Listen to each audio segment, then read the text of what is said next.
Yeah, it's great to be here at Penrith. The 150 SES volunteers from around the state.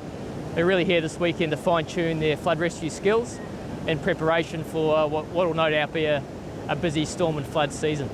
What's the kind of stuff you put them through? What are they doing today? Yeah, it's a full weekend of high-end sort of challenging scenarios.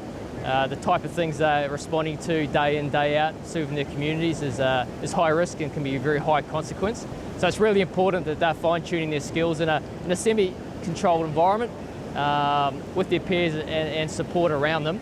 But yeah, really challenging scenarios, swift water scenarios, both in water and on water using our flood boats. It's really important for them to get their skills right, isn't it, considering the amount of natural disasters you guys are seeing? Yeah, SES volunteers just this year alone have already responded to over 1,000 flood rescues, which is quite significant, especially when you look at this time last year, that stat was only at 400. So the demand on our services continues to rise, and unfortunately that looks like it's going to continue to increase into the future as those severe storm and flood events become more frequency. Sorry, say again. So SES volunteers have responded to over 1,000 flood rescues so far this year alone, which is quite significant given only 400 have been responded to last year.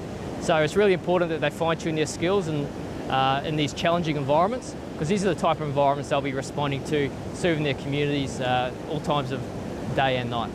We could talk about climate change and all those kind of things, and this whole kind of culture war around that, but there's a fact that these things are getting more severe and more frequent. Is this something that as a society we've got to start preparing for better and looking at and really taking seriously that this is happening more often?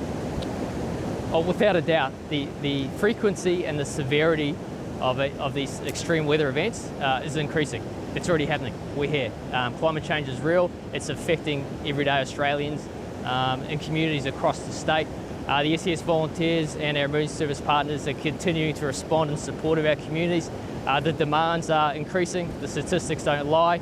The support that we get from the community and from the government and with what we do is so important. And this weekend is one of the many things we do in preparing and upskilling our volunteers and our members to best and better serve their communities in their times of need. Can you just tell us, give us an insight as to how good these guys are on the water and how skilled they are when it comes to a natural disaster? As the lead agency for flood rescue in the state, New South Wales SES takes a lot of pride in providing the highest quality training and the highest quality exercising in that flood rescue environment. So some of the 150 people we've got here today from across the state, all 7 zones represented, are some of the best flood rescue operators, not only in the state but in the country. So it's really good that they're here. They're showcasing their skills and passing on their skills to some of our lesser experienced members who are coming up through the ranks. Yeah, it's a great environment, it's a great opportunity to learn from each other and fine-tune those skills. Which district is it tip to win?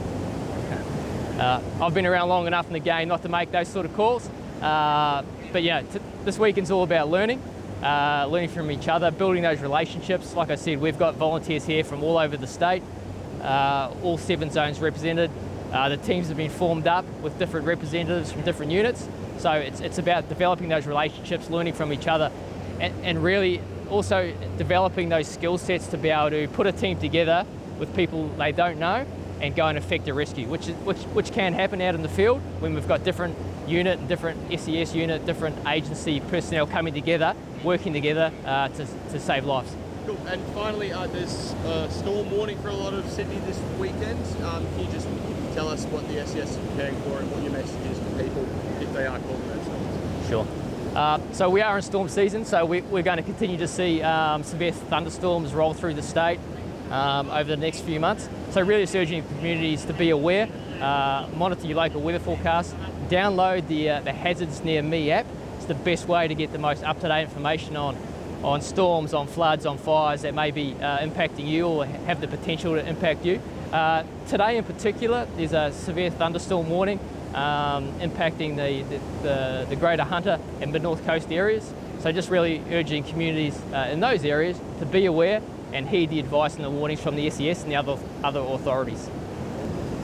Can you just say and spell your first and last name and just say who you are, please? Sure. I'm Charisma Calienda. It's CHARISHMA KALIYANDA, and I'm the Parliamentary Secretary for Emergency Services. And I'm here today representing Minister Jihad Dib. Just tell us a bit about today and how important it is, to use these days to train up the SES. Yeah, absolutely. So today is a really wonderful opportunity for SES volunteers from right across New South Wales to come together, sharpen their skills in a bit of a competitive environment as well, and really prepare themselves for flood rescue operations, share knowledge, as well as make sure that they've got access to the latest devices that are going to be used in the service, and they're trained up on them as well. So really important going forward to make sure that our community can continue to rely on these wonderful volunteers. From a government perspective, these increased flood events are placing how much of a strain are these increased flood events placing on state government and budget? Well, we know that for each unexpected natural disaster or event, that has a cost to it, whether it is in terms of helping support people get back on their feet after a disaster, or it's in relation to rebuilding essential infrastructure. Those all involve costs. Making sure that we build resilience, not just in our infrastructure, but in our volunteer response capabilities, as well as in our community understanding of what will help and what will be useful as these things impact us, is really important from the government's perspective. Yeah, I forget the exact number, but there's so much money that's being poured into disaster payments. Do we need more funding? Do we need more money for disaster payments for the SES, emergency services, these kind of things, preventative measures? Well, preventative measures are what's going to build resilience in the long run, and if we can, get that part of the equation right, so if we can help people prevent Sorry. all good. Yeah, so preventative measures are incredibly important and a really important part of the overall puzzle. So if we can make sure that we can build that awareness and understanding in our community in terms of prevention, we might be able to reduce that expenditure on disaster relief payments, and that also involves agencies like the SES and their response as well. So if we can help them build capacity, improve what they can get out to communities as well. Again, if that means that the disaster relief payments might be able to be reduced because it impacts less people. And have you got a tip for which district will win? Well, like Dean, I'm not going to make any aspersions about who will do well and who will take out the top honours. I just wish each and every volunteer and unit the very best today, because I know they probably get very competitive when it comes down to it. Anything else you want to say? I'm good. Anything else we missed? Yeah, all good. Thanks. Matt Elliott, MATTELLIOTT, Deputy Unit Commander of Blacktown Unit. So tell us about the year that you've had. You've deployed to Cyclone Alfred. What was that like? Yeah, the year's been quite busy for the SES. We got deployed to Cyclone Alfred earlier this year. It wasn't as bad as what we were expecting, but we were prepared. And yeah, it was quite windy and damaging. There was quite a few flood rescues out there.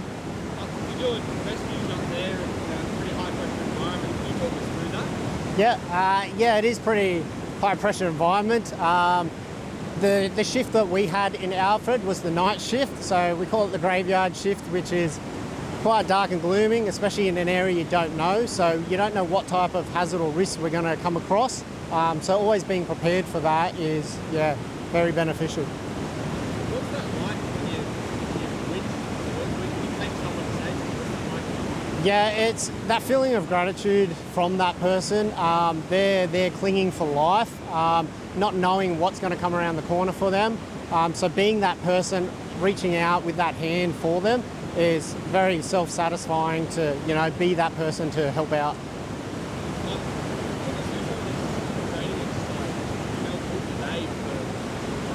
Yeah, so we're down here at the inaugural Flood Rescue Challenge for SES, and these events like this are very important for us to benefit and enhance our skills and work as a team to really perfect those rescues out in the field. Yeah, definitely. It's great to see all the different skills from across the state. It's good to see everyone together, you know, pitching out, putting in their effort. Yeah, definitely. The rescues and population has increased since then. So the hazards don't stop and the weather doesn't have a break for us. So always being prepared for that is, yeah, very beneficial. So, sunscreen.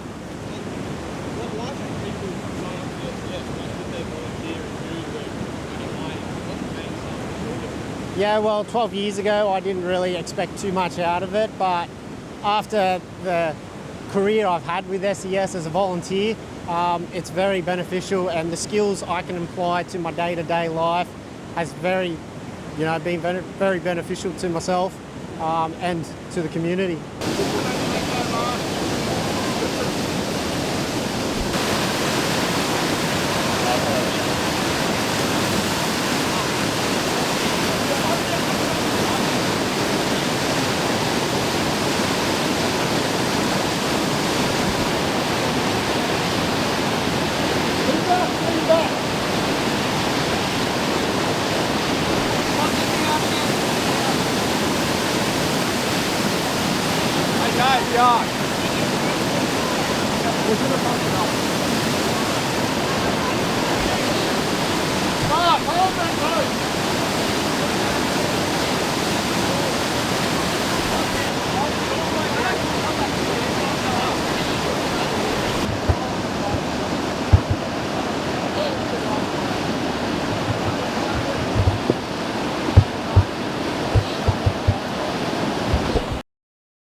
There we go.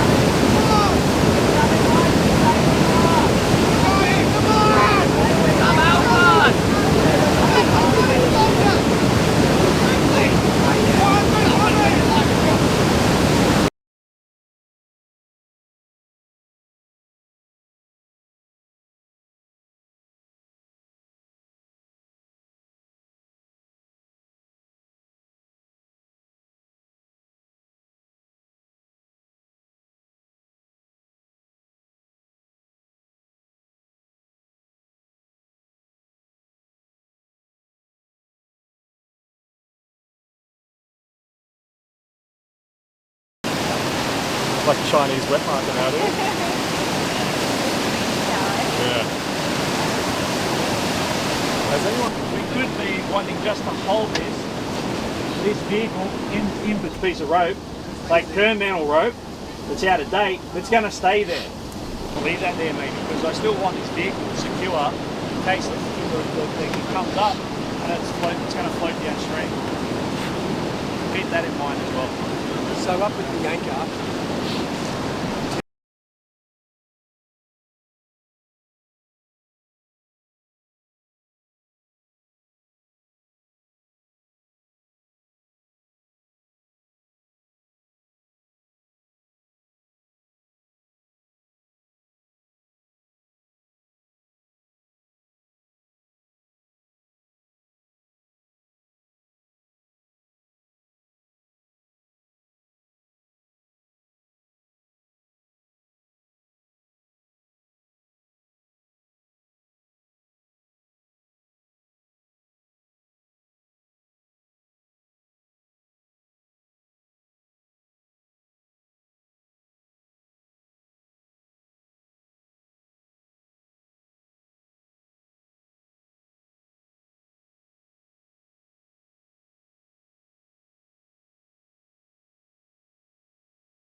Okay. Do you want flying foxes? Yes. Yes.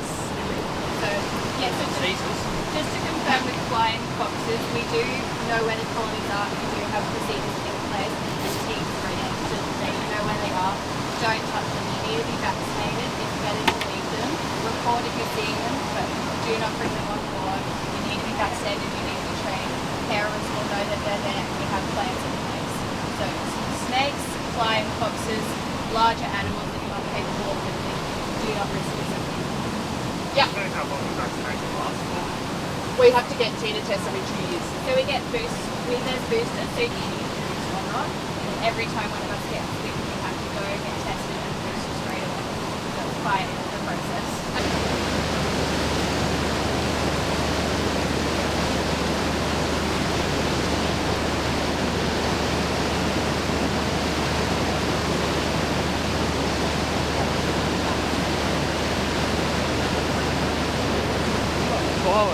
Oh yeah, I'm sneaky.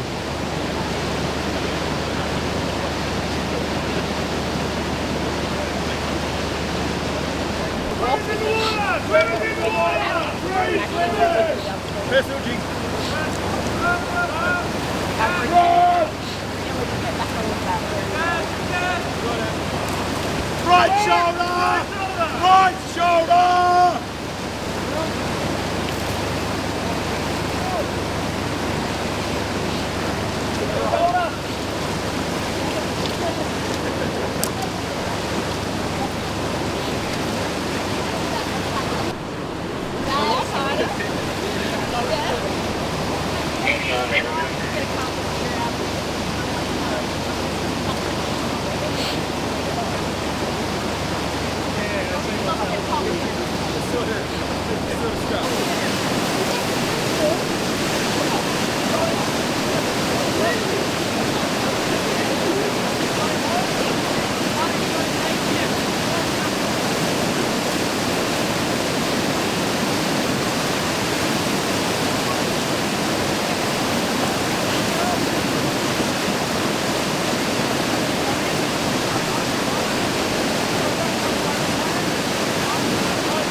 It's a bit tricky, isn't it? But it's something I think back in. Back in.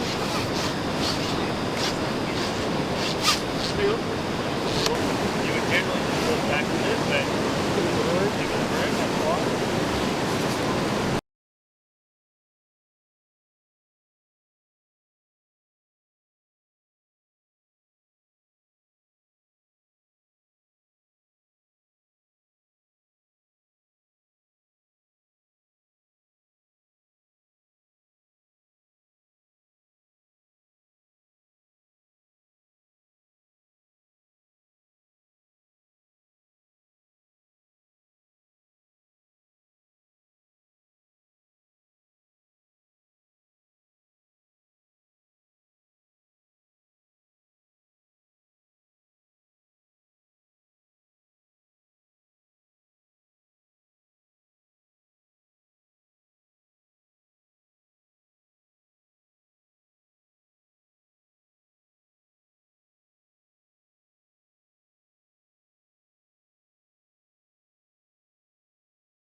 on a very light angle of 45 degrees.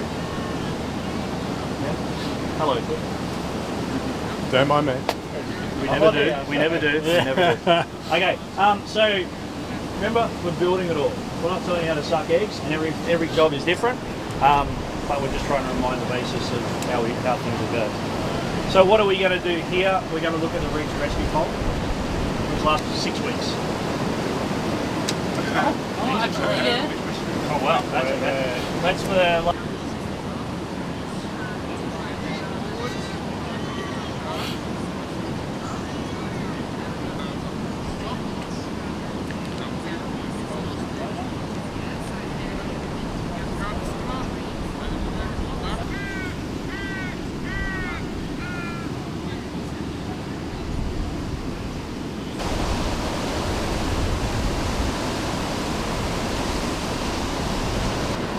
And you can generally be pretty secure.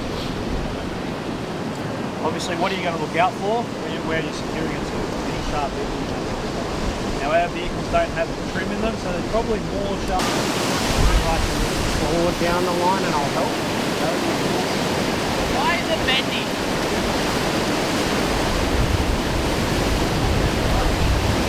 You're leaving me. I'm not leaving you. You're just like the other one. I'm not leaving you. I'm right here.